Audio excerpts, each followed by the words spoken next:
Well, good evening, everyone. Good evening, Minnesota. The folks in the room probably anticipating it looks a little different this time. As we come in here, we received CDC guidance, as many as you are well aware this afternoon. It's a good day. It's another one of those moves in Minnesota and across the country of a back towards normalcy. And the CDC is now recommending that if you have been fully vaccinated beyond your time, you no longer need to wear a mask in most settings. It's exciting news. And I think first and foremost, it reflects the discipline and the commitment here in Minnesota and in many places across the country to protecting not only themselves, but their neighbors. We know that masks were a critical tool in the early stages and still remain today of stopping or slowing the transmission of coronavirus. And then when we added to our arsenal vaccines, and especially at the pace we've been vaccinating, we saw earlier in this month what a big difference it made.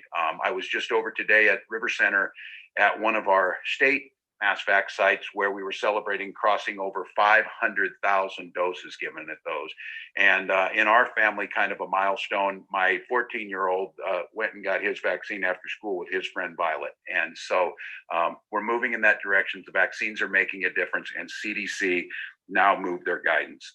Those that are fully vaccinated, and Commissioner Malcolm will talk about what this means. We're still analyzing everything that came out of this announcement. But as we've done from the beginning, we followed CDC guidance as closely as we could. We listened to our medical professionals and experts that they gave guidance so that we could make sure to communicate with Minnesotans. And so this is good news. Minnesotans, obviously, we were moving in the direction with many of our social distancing and different moves being made. Outdoors, folks can fully fill our stadiums again. And now the good news is those that are fully vaccinated can do so without wearing masks, knowing that not only are they remaining safe, they're not putting others at risk. So I'm going to make my pitch again to Minnesotans. Those of you who aren't vaccinated, now's the perfect time. Get this done. Make sure you get it done. You can go without masks then wherever you want to go. You can make sure that you and others who aren't, and please keep in mind, there are those amongst us, and especially our younger people that are not authorized to get the vaccine yet, and those that might be immunocompromised. They can't get the vaccine. And so if you're not fully vaccinated and you may be asymptomatic, we want to make sure we're protecting our neighbors again there. But the good news is that we'll be in the morning fully signing the executive orders to remove the statewide mask mandate, but there will be decisions that can be made by local businesses, by local jurisdictions, and certainly in the healthcare industry, as is relatively normal. People will continue to mask in some of those settings, but it will be highly recommended. The commissioner and MDH will clarify some of those as we look at CDC guidance, but it's a good day. It's one that we knew it was coming. It feels great that it's warm outside, and I think for many of us, getting used to again that sense of going out, getting used to being unmasked, getting used to, as they said, being around folks and see their face. And for me, it has been a challenge this year not to see folks smile, not to see emotions on people's face, and that's a big part of the return to normalcy too. So we're excited about this.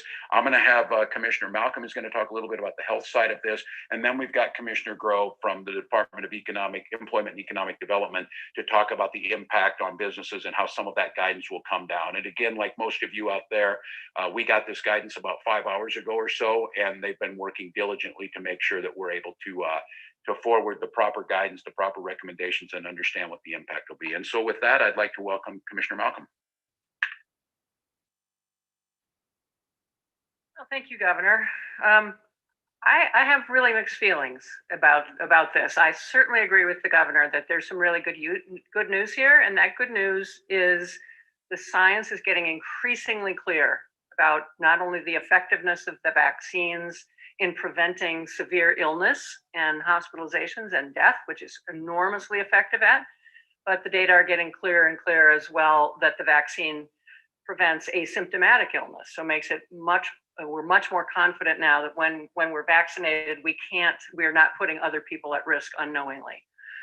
So it's a good thing. And we appreciate the CDC's updating of their guidance for fully vaccinated people. And I think it's just important that folks understand what the guidance is, which, as the governor said, the guidance is that fully vaccinated people essentially are free to go back to the activities we did before the pandemic.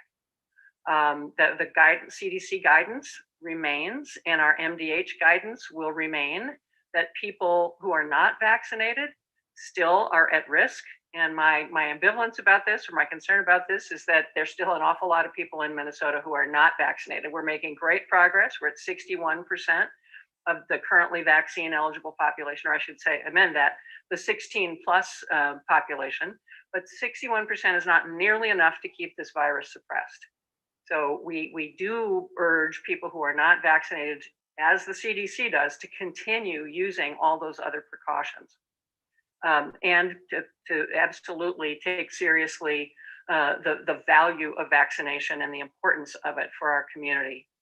But what I think, as we've talked before, what this now means is, even though things may not be a requirement anymore, they will remain strong health recommendations to continue to follow that CDC guidance as we learn more and more. So with that, I'll turn it to Commissioner Grove, and I'm sure you will have some questions. Well, thanks, Governor. Thanks, Commissioner Malcolm. Good afternoon, everybody. This is a good day in Minnesota, and the past few weeks, the spring has finally arrived here. Have been a great few weeks for our businesses. You're starting to see those sidewalk cafes packed again. You're seeing people go out to stores and restaurants, and spring is always that kind of time of energy in our economy in Minnesota, but to have it come this year on the heels of so many folks getting out and getting vaccinated, our numbers continuing to go down for COVID, it is a great time for our recovery, and it's something that we want to make sure continues. I've had a chance to talk to a number of business leaders today since the CDC's announcement has come out. Their issues remain the same. They want to make sure customers and employees feel safe, and that customers feel consumer confidence when they come into their businesses, and they feel like they're in a safe environment where they can engage safely in a normal way, but recognizing there's still virus out there. We know businesses without a state mandate will manage this in different ways, but I think we want to be clear that we don't expect businesses to be sort of cops at the door for customers coming in and asking for vaccine cards and having to sort of mitigate this on their own. That is a situation that will be rife with conflict. It will lead to, we think, just some impractical enforcement situations. Businesses don't want to have to be doing that. So this really is about personal responsibility. It's about individual Minnesotans who are not vaccinated, following that guidance from the CDC to wear a mask if you are not vaccinated, and most importantly, to keep the pressure on to go out and get vaccinated, to go out and be vaccinated, so that soon masks at all are not necessary for Minnesotans in business settings or in any other kind of setting. Many businesses are still thinking about how to transition back into some version of normal in a thoughtful and in a way that is paced. We expect that to continue as return to work plans are in place for businesses who come in together in person and don't face customers. They're figuring out how to get that right. They want to make sure that their businesses have that kind of herd immunity within a business structure. And so vaccines will help get us there.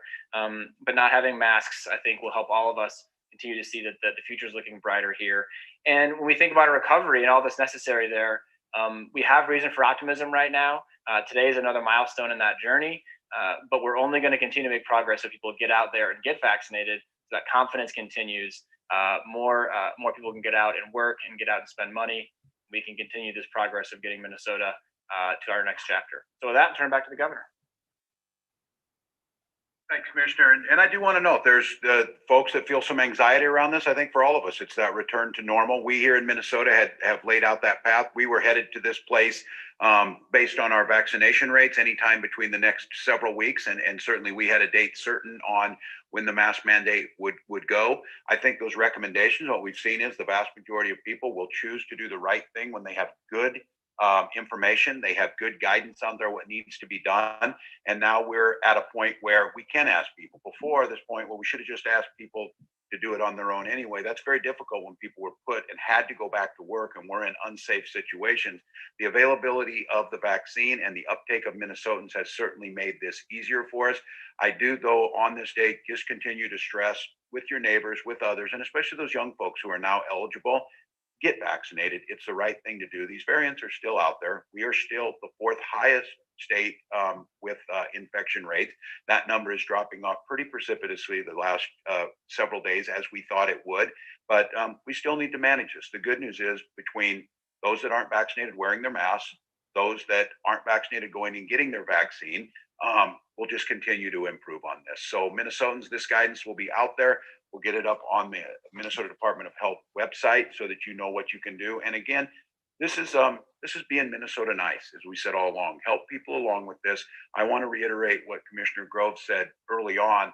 I'm willing to make those decisions, those hard decisions about masking, because we knew and we saw where you didn't have statewide mandates, you got a lot of tension amongst folks going into businesses. You had personal businesses had to end up being the enforcer at the door. That caused a lot of confusion. So this gives us some clear guidance across the board. It lets those businesses make those decisions. And again, for consumers, this is about being confident that you go back into a business. And if you're going into a business where folks are unmasked, you know that they're vaccinated. It's a safe thing to do, and we can start returning to normal. So I'll take some questions now, folks. Yeah. Governor, I'm sorry, just to be crystal clear. So Minnesotans are now free to follow the CDC guidance on masks, and your mask mandate is no longer. Yeah, tomorrow it'll be official when we sign it. So we have to go through the procedures of that. The attorneys are working on that right now. They've worked through it. And I appreciate that, because Minnesotans have followed the rules. Minnesotans want to get this right. It'll be official tomorrow. I want to, as I've done, and I hope Minnesotans have seen, I want to model anything I would ask Minnesotans to do. I did myself, my family did. And I think it's modeling now. And for some of us out there, I do want to acknowledge there's going to be a little bit of anxiety re-entering a crowded space with no mask on, because you've done what was asked of you this whole time. So there's going to be some relearning on that. Governor, you decided to go all the way right away with this. Did you decide that keeping a mask mandate in place for unvaccinated people was just going to be unworkable? Yeah, no, it's a good question. I might have Jan. We've been spending a lot of this portion of this afternoon having these discussions with healthcare professionals, looking at other states. I'm talking, we're talking to our peers in other states. The question being is a really tough one. Why didn't you keep the mandate on unvaccinated people? Because we get into a situation that I think is untenable. We would have got into a vaccine passport. And I know there's a validity around this argument, but it is highly politically charged. And I think we're at a point right now where we've asked all along, and now we're really asking that, for people to show respect for their neighbors and the personal responsibility to get this, because we have such a large number vaccinated. But the question is well taken. It was debated for the better part of this afternoon. And I just think this, and again, just one of the things that came up was, are you disincentivizing people being vaccinated on this? I don't believe so. I think the vast majority of people do it. It's the right thing. I believe a large number of those that haven't been vaccinated, it just simply hasn't been convenient enough for them. I think these walk-ups is really interesting, especially with Gen Zers. These are not appointment people. They can't imagine that we used to say, oh, I'm going to watch TV at 8 o'clock on Sunday night when this show's on. They would never do that. Or the idea we used to order things and it would take 10 days to get them. No, I want it tomorrow. And so some of this walk-in, we're starting to see some pickup on that. But the question is well taken. Yes, we debated it a lot. I think this is one that it's just clear.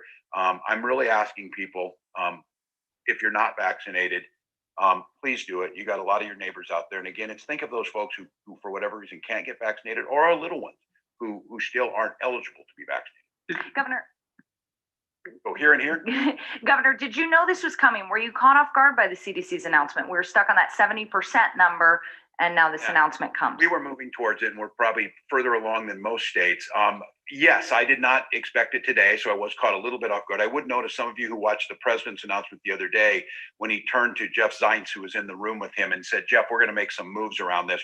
We anticipated they would be coming with more guidance around the masking, especially. And keeping in mind, CDC has no mandates. They have recommendations. We've chosen to follow the science, listen to CDC, for the most part, and then adapt them to Minnesota that made best. But we didn't get a heads up. We got the announcement the same. Jan, am I speaking out of turn at the same time everyone else? Taking that you would have rather liked a little lead time. Okay. Governor, But I understand. And again, it's probably fair that folks ask, can't the executive branch give more lead time for some of these decisions? We've heard that critique of us, so it's maybe appropriate that we've heard that from them. Governor, circling back to businesses, are there specific guidelines coming, or are they on the same timeline as the general public? Offices, businesses? Yeah, the question is around, is there a special time for business? No, this applies to the entire economy. And I just want to reiterate, we don't expect businesses to be the ones that will then enforce, are you vaccinated or are you not vaccinated at the door? We know that is fraught with challenges. Many times it's that, entry-level worker at the door accepting people into a business, or sometimes there's nobody at the door at all. businesses will figure out what they need to do, but this is really about personal responsibility if you are not vaccinated to wear a mask, not about businesses having to bear the brunt of their own of a different mandate or a mandate for their establishment.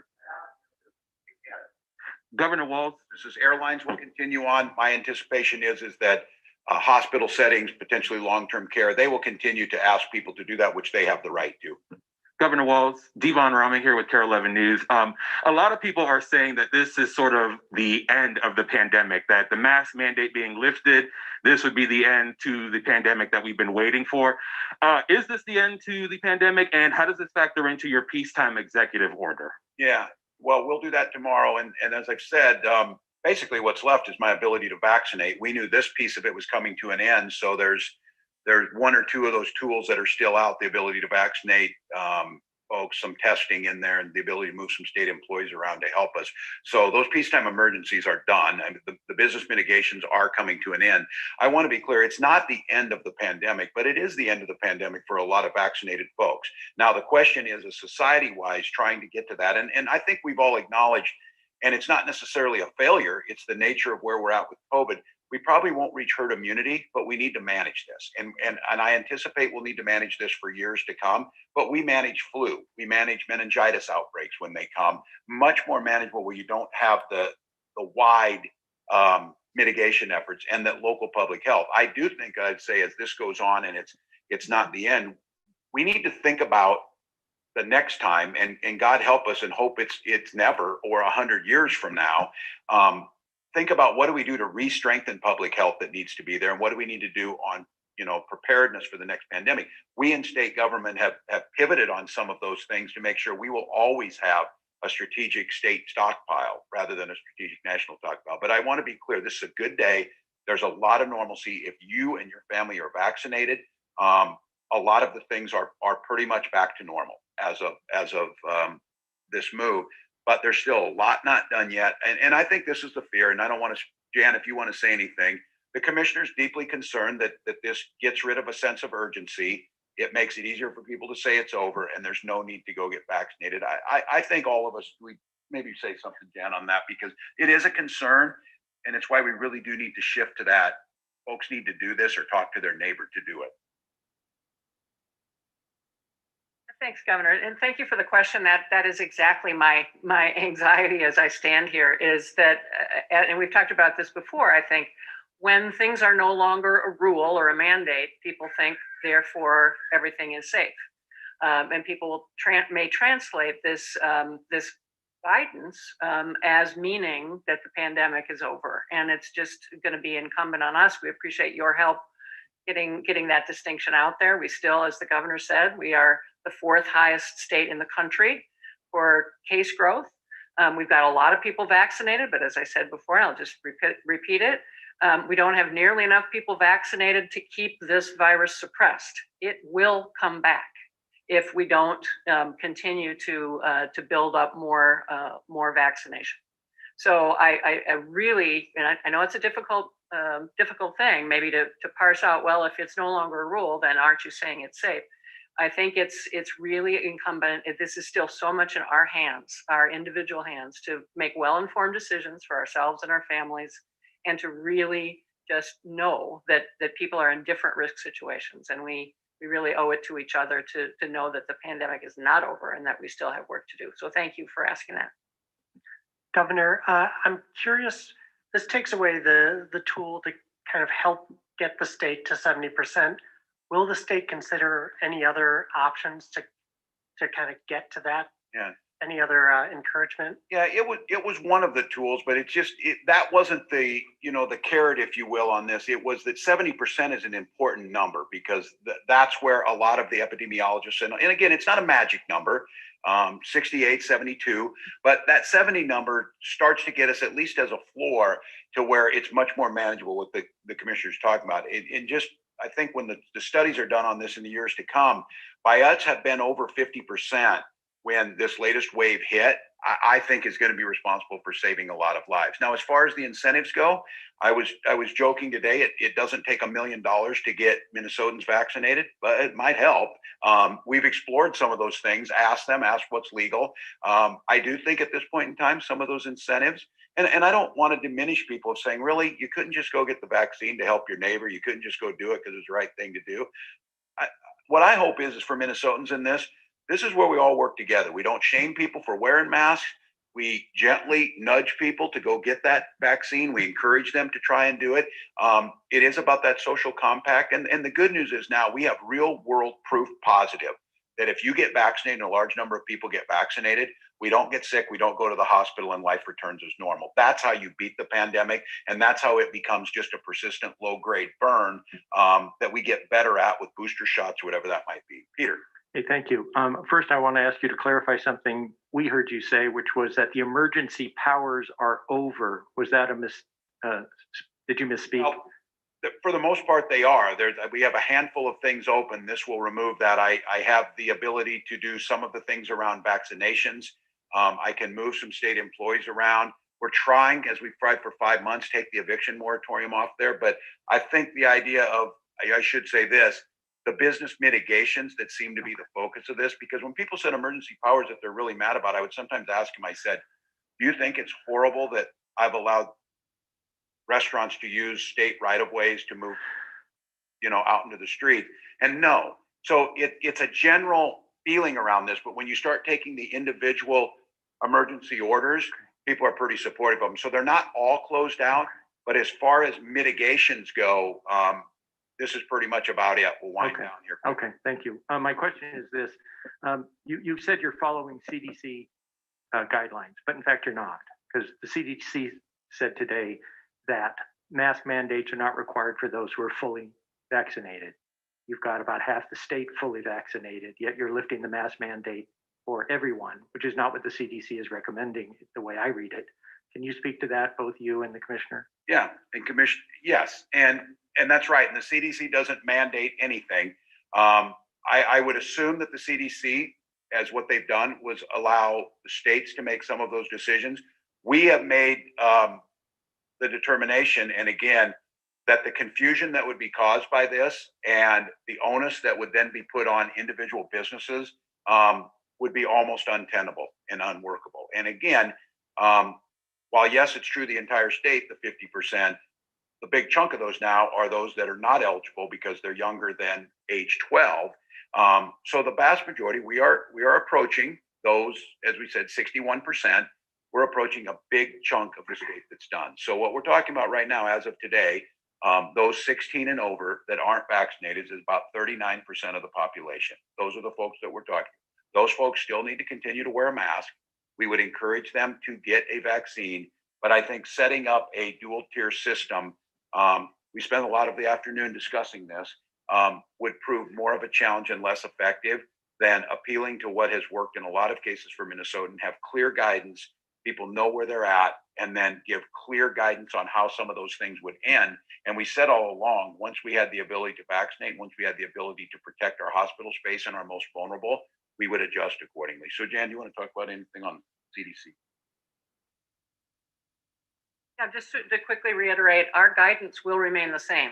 We will, the MDH guidance will reflect the CDC guidance, but the recommendations just don't have the force of a mandate. And I'll be completely honest with you, if we thought that it was enforceable to be able to divide people into, those vaccinated have one set of rules and those unvaccinated another, I definitely, would have liked to see that. I think it's just not practically enforceable at this stage. So, but we will continue to be clear that our guidance remains that there's a whole lot of stuff that's much safer if you are vaccinated than if you're not. Does this change guidance at all for schools or athletics?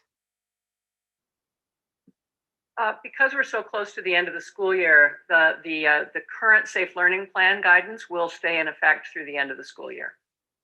So just so we're clear, when this mask mandate is lifted tomorrow, does this mean that local governments and cities won't be able to implement or enforce a mask mandate? No, the local authorities do have the ability to impose restrictions above the state level if they wish. That's been a core principle for many years in public health, that local jurisdictions have the right to go higher than a state floor. Governor, on June 14th, right now, you're scheduled to have a special session about your emergency powers. So is that still going on? Yeah, we will still ask, and we have, we have tomorrow for May 14th, and then we'll go into June. And yes, that these are, again, emergency executive powers under statute, chapter 12 of Minnesota statutes. They have been upheld in court after court of law. Obviously, they were not popular with some folks, and Republican legislators expressed concern. Again, for all practical purposes, the concerns that they had because of the work that we've done and where the science is at, those are no longer in effect, which we told all along they would end as the virus ended and when it came time to do that. The ability to be able to vaccinate, be able to use federal funds for supplemental nutrition programs, the $40 million a month, we want to keep those things in place, but it's incredibly limited. And I would think, I haven't heard yet, I would think that that would be acceptable for folks across the political spectrum, because it's pretty limited and they're pretty operational in terms of just managing this in a way that isn't possible through the legislative process alone. Governor, if you were to go, say, to Target or Kowalski's this weekend, would you still wear a mask or would you go without? I would go without based on CDC guidance, but I would be candid with you. It was strange for me to come over today doing that. It was new because I have been, one, I believed the science, and I thought it was really important for me to model everything I was asking of others. So I have not gone into a public space without one. We've spoken here because of the distance, the plexiglass, some of that. But I would now. And the big thing for me was, like so many, I think, that are out there, it's not just about your own health, that there was not clear guidance from CDC that assured us that I wasn't spreading it inadvertently to someone else. And that's what I did not want to do. CDC and the science behind this is telling us that it is not doing that now. So I will do that. And more people will recognize me, and I'm sure that'll go well. So. This is a good transition. There's a lot of information for Minnesotans today and likely tomorrow as well. Can you continue with that and share some situations where people will have to wear masks that are fully vaccinated, even with this guidance or with the lifting of the order? Real talk. I think, as far as we know, that airlines, federal, they talked about Amtrak and some of those things, they would keep it in place. I'm assuming, I'll guess have to look at the guidance myself, for federal buildings, where the federal government said that's coming off. And then I would assume, like I said, I would anticipate that most medical settings, hospital settings, clinics and things would continue to do that. And then individual businesses will post accordingly. And I would assume that maybe that's based on risk, maybe it's based on their employers, maybe it's based that they want to just, the one thing is that if that's your policy, you wouldn't deal with then who's vaccinated and who's not. You just have everyone wear a mask. And that's the way some states took that from the beginning. I don't think that was effective. I think our numbers pan out that from infections to death to hospitalizations, that it worked better to have the mitigations in place. But there will be some of those situations. And I would just ask Minnesotans, this is, show a little grace to your neighbors. This is a good time. I remember saying, I think it'd probably been over a year ago, when people were thinking about how this was going to end. And I said, it's not as if there's going to be a day when all the church bell rings and we all come out of our house. It's not exactly like that, but today is a little bit like that there's going to be folks, as you said, you can walk down through Cub Foods, as long as Cub Foods, it makes that move. And you can start to do a lot of these things that we've missed doing. So, did I skip somebody? We got time. Hey, Governor. We drive folks out at night. So I've heard some confusion and just thoughts coming out from parents who might be vaccinated, but their kids are not. Do you have guidance for parents who are navigating that situation? we are, my son just got vaccinated today. My 20-year-old is vaccinated with us, my wife and I. He, of course, wears masks, and he'll be in a situation where he plays, or goes to school with some older kids who might already be vaccinated. Jan, you might talk about how that works. And this is one, again, I really appreciate this question because one we spent a lot of time on today. We've got a lot of Minnesotans, our little ones, who can't get vaccinated yet, and their parents are worried about them getting it or what would happen. So I think if I understood your question right, it's parents who are vaccinated who are concerned about their kids who are not yet. I think the CDC guidance today and the strength of the evidence that's been growing suggests that parents don't need to worry that they might be putting their children at risk if they don't themselves continue to mask. If they're fully vaccinated, they are not at risk of transmitting to their children. We know and we look forward to the fact that 12 to 15-year-olds are now able to get the Pfizer vaccine. We know the other vaccines are doing, vaccine manufacturers, are in clinical trials so that more of the vaccines, we think in coming months, will be available to younger kids. And Pfizer is actually doing clinical trials in much younger kids now. But what we know for sure is that everybody 12 and up is now eligible for Pfizer, and that will expand to other vaccine types in the future. I'd take another one or two if there's any left. Great. Thank you all.